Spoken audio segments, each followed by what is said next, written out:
Bonjour, je me suis acheté un extracteur de Silent Block, c'est ça, un tas de cylindres de tous les diamètres possibles, une palanquée de cylindres et des tiges filetées aussi de différents diamètres.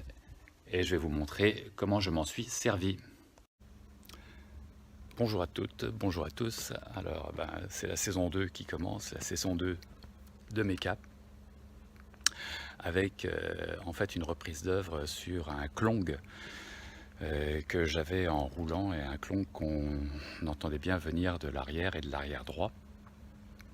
Au départ, j'avais essayé de resserrer les fixations du train arrière au bon couple, mais bon, j'y croyais pas trop, et effectivement ça n'y faisait rien du tout, et donc tout l'été on a roulé avec, à chaque fois qu'on passait sur une plaque d'égout, ça faisait un clong. Et donc le diagnostic a été vite posé. C'était quoi? C'était assurément les silent blocks de fixation du train arrière à la caisse qui étaient rincés. Je vous l'ai déjà dit, tous les caoutchoucs sont foutus, donc il faut que je les remplace tous les uns après les autres au fur et à mesure qu'ils pètent. Donc il faut déposer le train arrière. Alors déposer le train arrière, ça se fait alors, est-ce que je peux inverser la caméra ce coup-là? Eh ben non, donc décidément je pensais que je pouvais le faire. Donc comment ça se présente? En fait, il faut déjà défaire l'amortisseur. Donc il y a l'écrou sur la caisse, un petit peu plus bas il y a l'écrou sur le train roulant, le train arrière, et puis il y a la fameuse cassette où il y a le silent block qui est fixé. Voilà, et donc vous voyez là ça c'est le bras qui est fixé là-bas sur le châssis de la voiture, et à l'intérieur donc de cet axe, donc cet axe il passe par un silent block. Alors je vais vous montrer ce que c'est.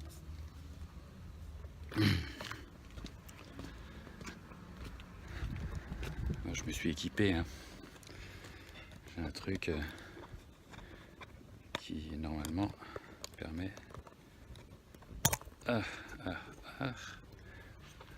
voilà.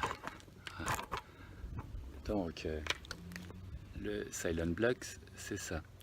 Donc c'est une espèce de cylindre métallique avec une partie caoutchoutée, et à l'intérieur un deuxième cylindre. C'est là où passe la vis de fixation, et donc tout ça vient s'insérer dans une cassette comme ça et permet donc d'être fixé sur la caisse, donc avec le bras du train arrière. Donc pour retirer ça, normalement il faut déposer complètement le train, le positionner sur une presse hydraulique et envoyer une douzaine de tonnes de pression pour réussir à faire glisser le silent blocks pour l'extraire. Donc moi j'ai pas tout ça. Déjà, pour déposer le train c'est mieux d'avoir un pont, j'ai pas de pont, et puis ensuite il faut une presse, et j'ai pas de presse. Donc j'avais acheté la super mallette que je vous avais montré, un truc d'enfer fabriqué par les Chinois, hélas, et qui coûte pas très cher. Donc normalement le principe il est que on utilise ce genre d'outil. Il y a une tige filetée, on la passe à travers donc le silent blocks qui est sur le pont. On a juste descendu un peu le bras pour pouvoir passer la tige filetée. On a le cylindre, donc là il y a le train qui est là, le silent block qui est là. On met une fixation, un autre outil là qui correspond au diamètre du silent blocks, et puis ma foi, en vissant de chaque côté, on va finir par pousser petit à petit le silent blocks pour qu'il s'extraie du bras.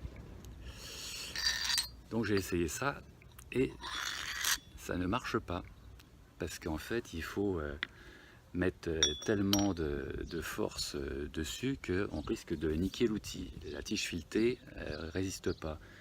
Une tige filetée là de 14, elle est prévue pour un couple maxi de serrage de 60 Nm, c'est pas grand chose finalement. Et on voit bien que on va forcer et qu'on va niquer la tige filetée sans extraire le Silent Blocks. Donc c'est un problème. Donc comment j'ai dû faire? Eh ben, j'ai fait comme ça.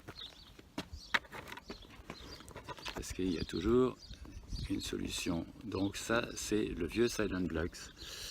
Donc j'ai commencé déjà par retirer toute la partie en caoutchouc.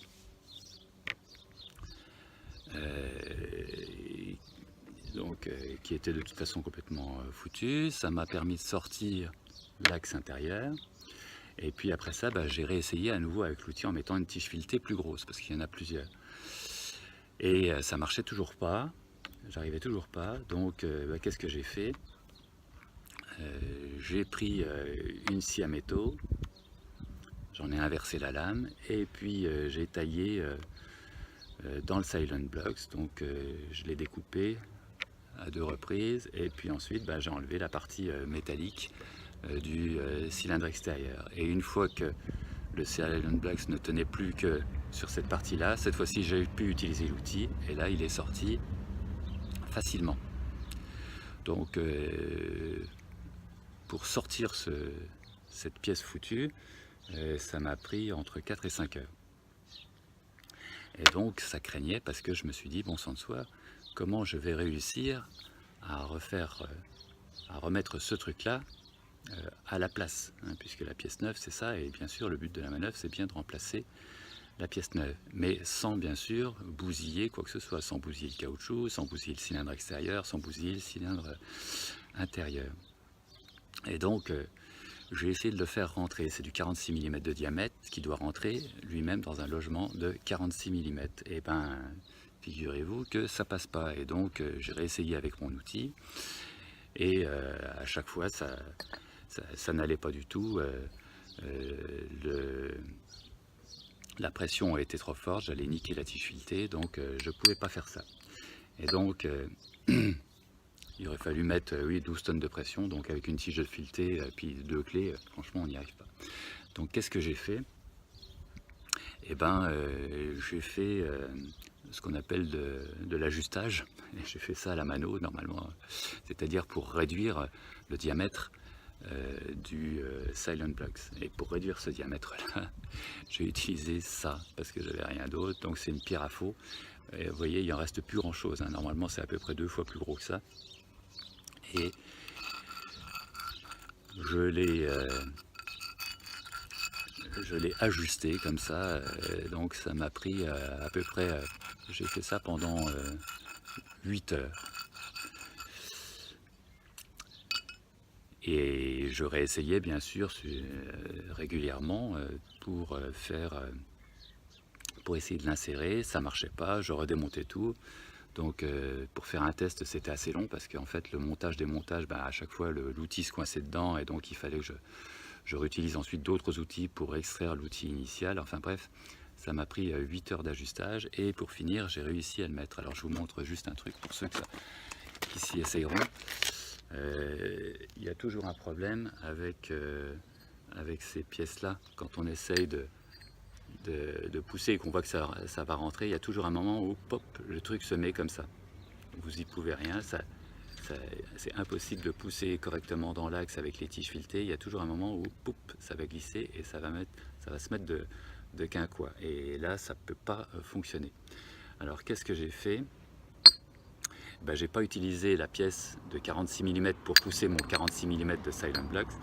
J'en ai utilisé en fait une plus grosse, dans laquelle j'ai mis des rondelles qui sont évidemment pas livrées avec l'outil.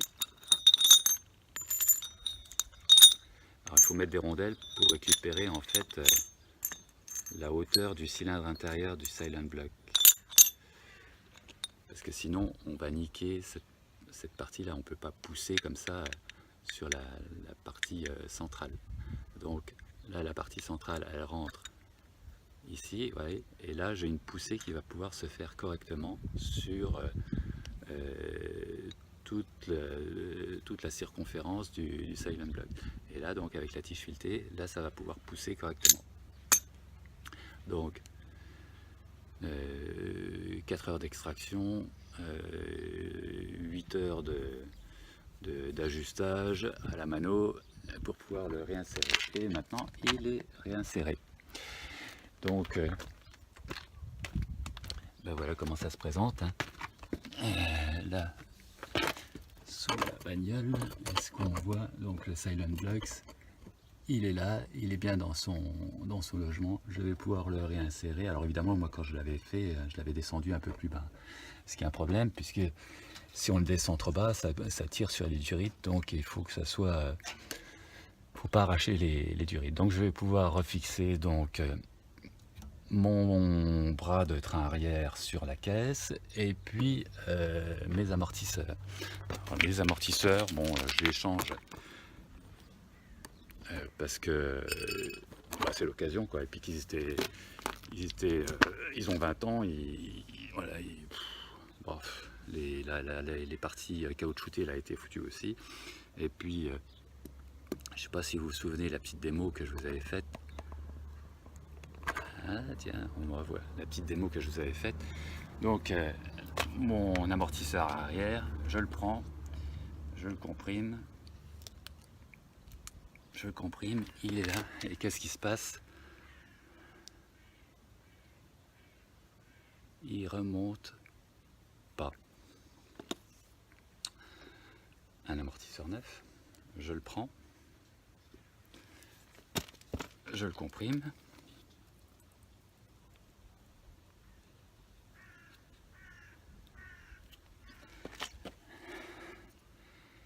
Et il revient en place. Alors certains diront que c'est pas un test très efficace, mais moi je pense quand même que si, parce que ça, quand il revient pas en place, il réaccompagne mal l'extension du ressort. Donc voilà. Alors comme ça m'a pris tellement de temps pour en changer un, donc j'ai changé l'arrière droit, celui qui faisait le clong. Je vais me donner un peu de temps avant de changer le deuxième. Là, je vais juste changer les amortisseurs et je vais remonter le tout.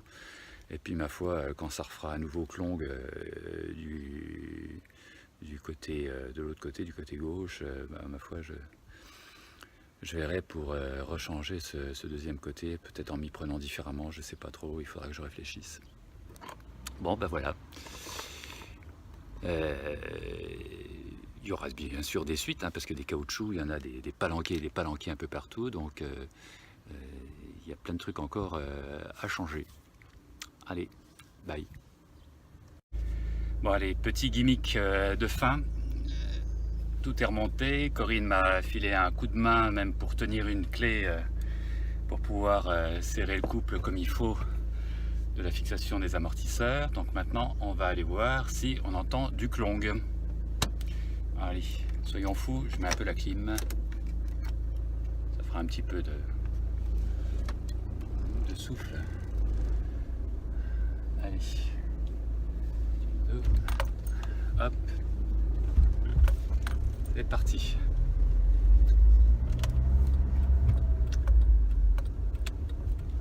Normalement, il ne devrait pas y avoir de clong.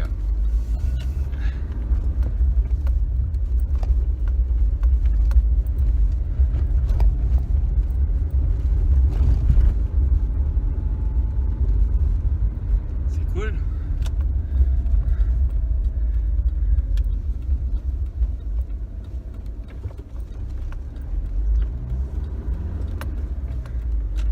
Là, il y aura quand même l'arrière gauche à faire, hein. Pas se mentir. Allez, petite bête d'égout là, petit trou. Et pas de clong.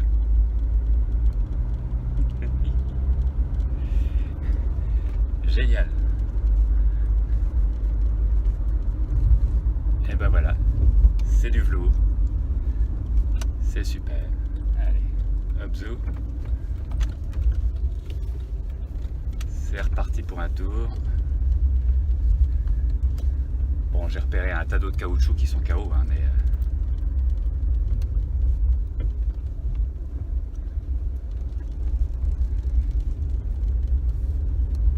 il sera temps de s'y atteler au fur et à mesure. Allez, bye.